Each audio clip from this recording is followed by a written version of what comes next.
Hello friends, welcome in online class. I am Rathod Narendra. Today we are going to discuss the next topic from the lesson useful and harmful microbes from class 9 Science and Technology. Students, in previous class we had discussed about useful and harmful microbes. In that we had also discussed about useful organism lactobacilli. Today we are going to learn about the next useful microorganism. Name of that microorganism is Rhizobium. It is also says symbiotic bacteria. आज आपण Rhizobium या bacteria विषयी चर्चा करणार आहोत. So here one activity is suggest for us. For that एक activity आपल्याला सांगितलेली आहे. बघा आपण ती पाहू. Take a plantlet of fenugreek, groundnut or any other bean and sterilized it with a 3 to 5% solution of hydrogen peroxide. बघा काय सांगितलं आपल्याला इथं की एक रोप घ्या. कुठलं रोप घ्यायचं आहे? बीनवाला. जसं आपलं शेंगा आहेत, शेंगाचं रोप घ्यायचं आहे आणि ते मुळासकट उपटायचं आहे आणि त्या काय करायचं आहे 3 ते 5% हायड्रोजन पेरॉक्साईडच्या सोल्युशनमध्ये त्याला स्टेरलाइज करायचं आहे, म्हणजे त्याला ढवळून घ्यायचं आहे, त्याला स्वच्छ करायचं आहे. Afterward keep it into a 70% solution of ethyl alcohol for 4 to 5 minutes. त्याला आपण स्वच्छ हायड्रोजन पेरॉक्साईडमध्ये स्वच्छ करून घेतल्यानंतर त्याला आपणाला 4 ते 5 मिनिटे 70% इथाइल अल्कोहोल सोल्युशनमध्ये त्याला ठेवायचं आहे and clean the root with a sterile water and take thin section of the root nodules.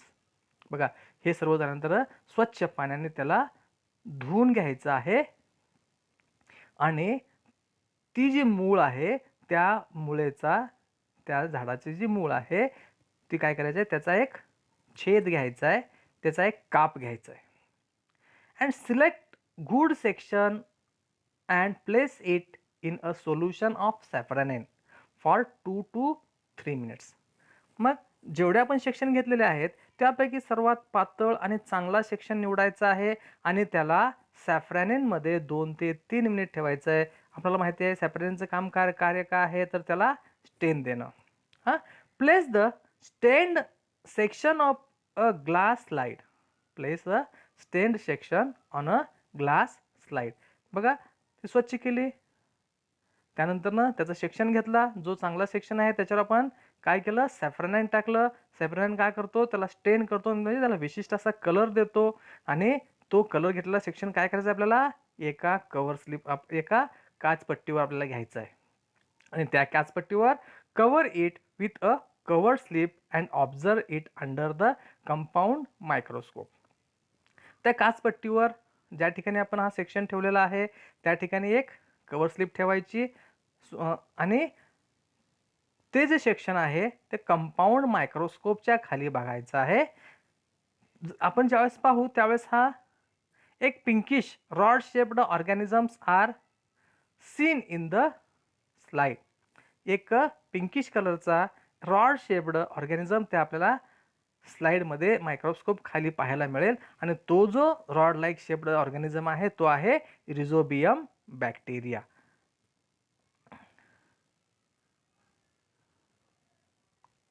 Note that we had to search for the root nodule of a leguminous plants to obtain these bacteria.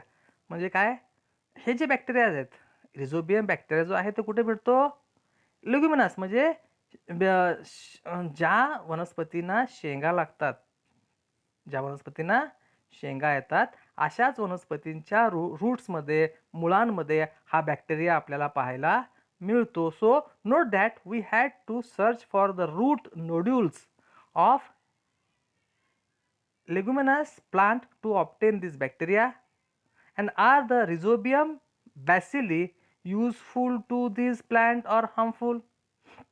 म्हणजे ह्या वनस्पतींच्या route नोड्यूलमध्ये हा जो bacteria सापडतो तो bacteria हा प्लांटसाठी useful आहे का हार्मफुल आहे, तर ते आपण पाहू. तर रोल अँड इम्पॉर्टन्स ऑफ रिझोबियम. हा जो बॅक्टेरिया त्या वनस्पतीच्या मुळामध्ये त्या नोड्यूल्समध्ये सापडतो, तो जो बॅक्टेरिया आहे तो युजफुल आहे का हार्मफुल आहे वनस्पतीसाठी हे आपल्याला पाहायचं आहे. बघा या ठिकाणी डायग्राम दिलेली बघा, अशा प्रकारे तो आपल्याला पाहायला मिळेल.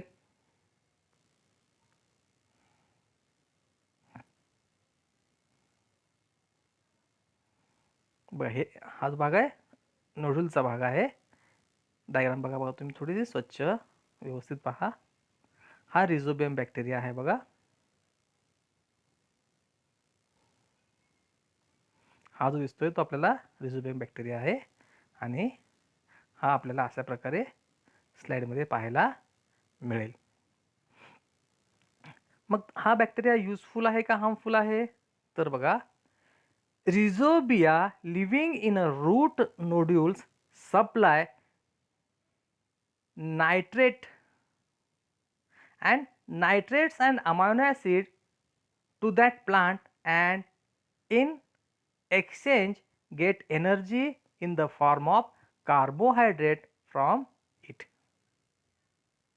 बघा Rhizobia living in root nodules. हा रिझोबिया कुठं असतो, तर त्या वनस्पतीच्या रूट नोड्यूल्समध्ये असतो आणि हा काय करतो, त्या रूट नोड्यूल्सला नायट्रेट सप्लाय करतो. नायट्रेट्सचा पुरवठा हा रिझोबिया करतो आणि nitrates and amino acids to that plant, and in exchange get energy in the form of carbohydrate. म्हणजे त्या वनस्पतीला तो नायट्रेट आणि अमायनो ॲसिड त्या प्लांटला पुरवतो आणि त्याच्या बदल्यामध्ये तो काय मिळवतो, एनर्जी मिळवतो in the form of carbohydrate. And such a mutually beneficial relationship is called as Symbiosis. म्हणून बघा सिम्बॉयसिस बॅक्टेरिया आपण त्याला म्हणलं.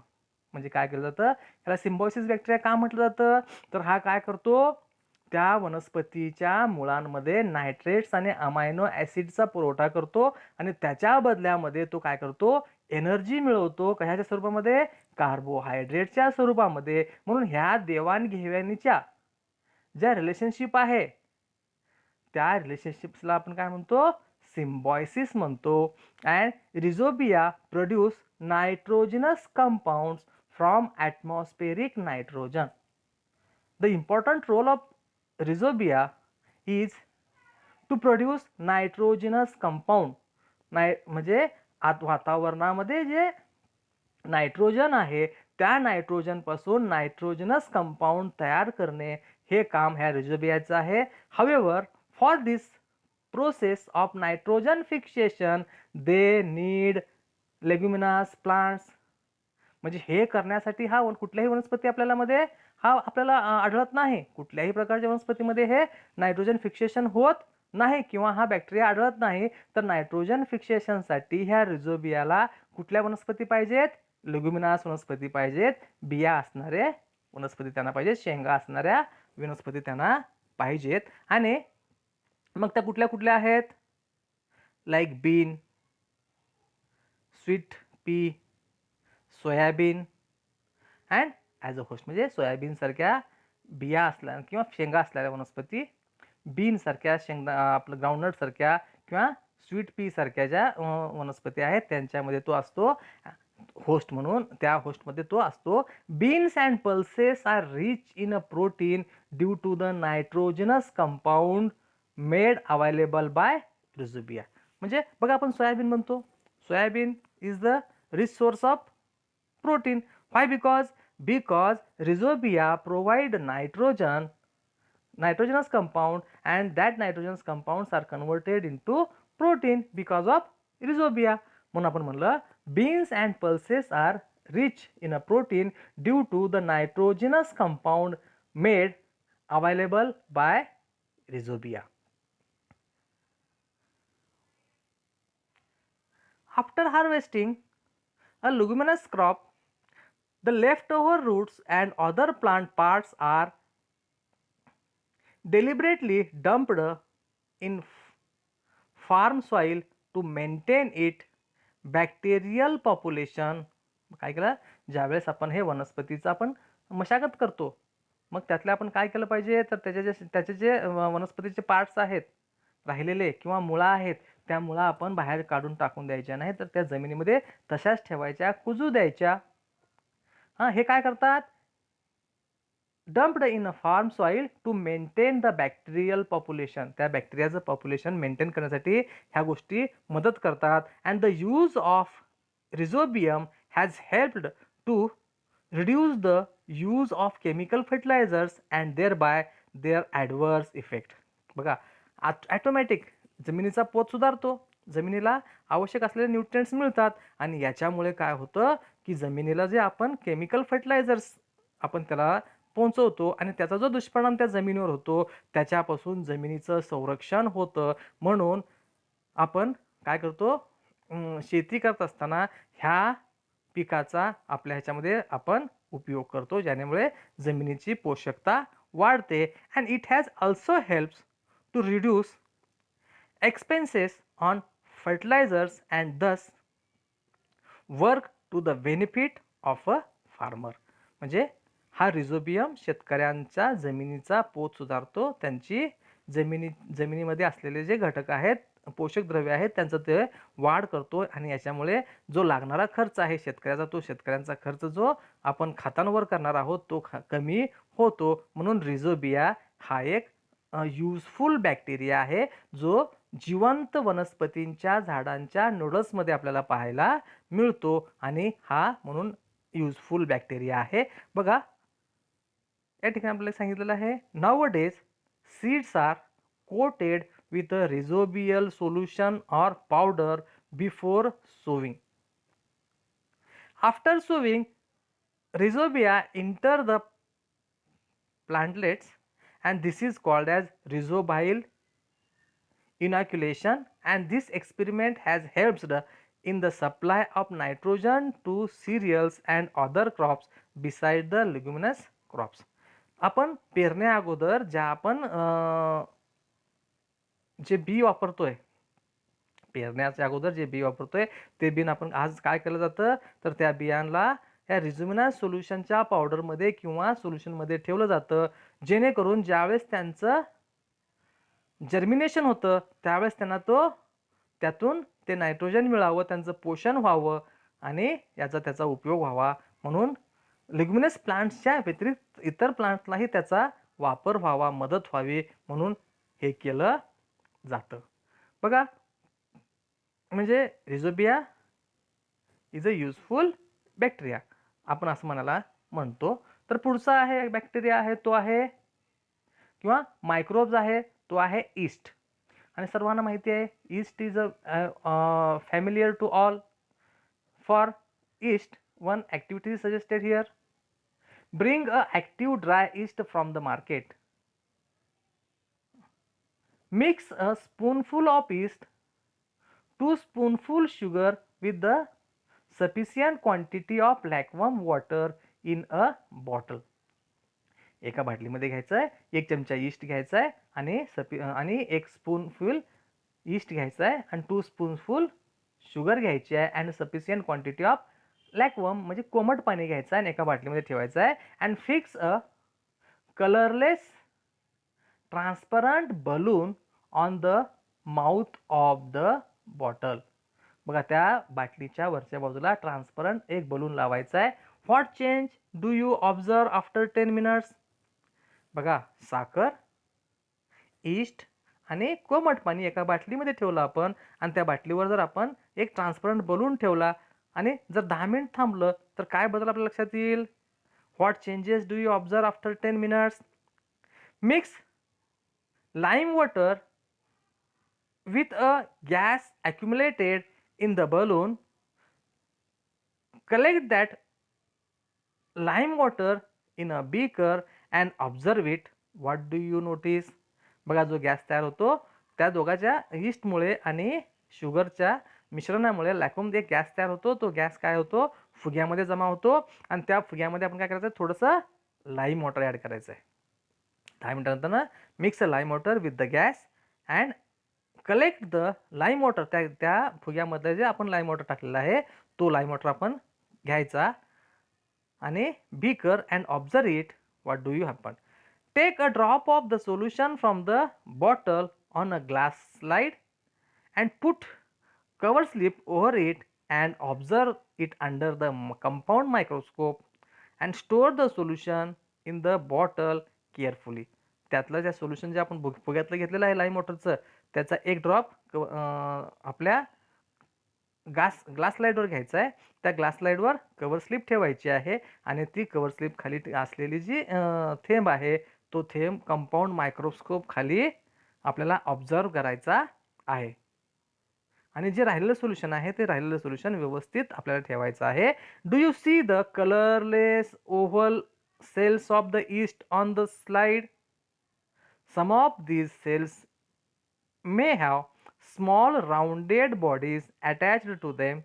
These are new daughter cell of yeast in the process of formation, and this method of asexual reproduction is called as budding. And yeast is the heterotrophic fungal microbes that grow on carbon compound. बघा, yeast काय आहे? yeast is a heterotrophic fungal microscope. हा yeast is a fungal microscope आणि it grows on a carbon compound. ह्याची वाढ कुठे होते? Carbon compound मध्ये होते. and yeast is a unicellular fungus with 1500 different species in a extents. बघा, yeast is a unicellular fungus आणि जर पाहिलं तर 1500 डिफरंट स्पेसीज याच्या आपल्याला पाहायला मिळतात. And the yeast cell is a eukaryotic type of cell. yeast cell कसा आहे? eukaryotic types of cell. आणि eukaryotic आणि प्रोकॅरियोटिक टाइप ऑफ सेल आपण पाहिलेले आहेत अगोदर. In the above experiment, yeast grow and multiple very quickly due to the carbon compound in the sugar solution, and in the process of obtaining nutrition, yeast cell convert the carbohydrate in that solution into alcohol and carbon dioxide, and this process is called as fermentation. But in simple, yeast is used in a process of fermentation. Why? Because this yeast produce carbohydrate from the carbon dioxide and sugar present in the solution. And this process is said to be the fermentation. म्हणजे yeast cell convert the carbohydrate in that solution into alcohol and carbon dioxide. म्हणजे carbohydrate आहे त्या कार्बोहायड्रेटचं रूपांतर कशामध्ये करतात? Alcohol आणि carbon dioxide मध्ये करतात. आणि ह्या प्रोसेसला काय म्हटलं जातं? फर्मेंटेशन म्हटलं जातं. बघा, या ठिकाणी आपल्याला हे जे ईस्टचे सेल आपल्याला पाहायला मिळतात आणि हा जो बड आहे तो बड म्हणजे नवीन ऑर्गॅनिझम तयार होत आहे सेल वॉलच्या बाहेर. This is the east.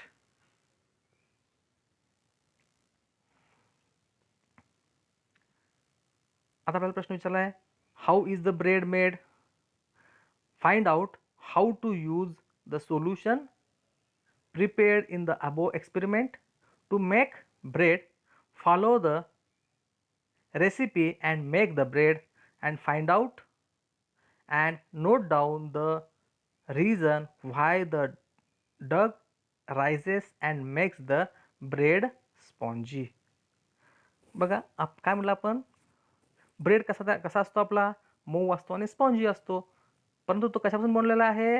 गव्हाच्या पिठापासून बनवला आहे. मग हा स्पॉन्जी आणि मऊ कसा होतो? तर त्यामध्ये ईस्ट ॲड केलेलं असतं, फर्मेंटेशन झालेलं असतं. In the dough of the bread yeast is added, and that yeast after fermentation convert the carbon dioxide, and this carbon dioxide is evaporate at the time of baking, and that place of that carbon dioxide is empty, and because of that, that bread get spongy.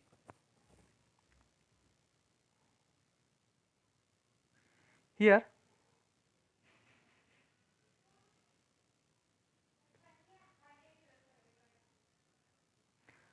do you know, often alcohol is produced along with the sugar in a sugar factories. Molasses is produced from the sugarcane juice and it is rich in a carbohydrate. Molasses is the fermented with the help of yeast called Saccharomyces, and in this process ethanol C2H5OH alcohol is produced as a primary product, and yeast and other alcohols as a secondary products, and spirit and other alcohols can be obtained from ethanol. And ethanol is also a smokeless and high quality fuel, and besides molasses, maize, barley and other grains are also used for industrial production of ethanol, and glucose and fructose, the sugar present in the grape juice, are also fermented with the help of yeast to produce the alcohol which is used for making wines. Here,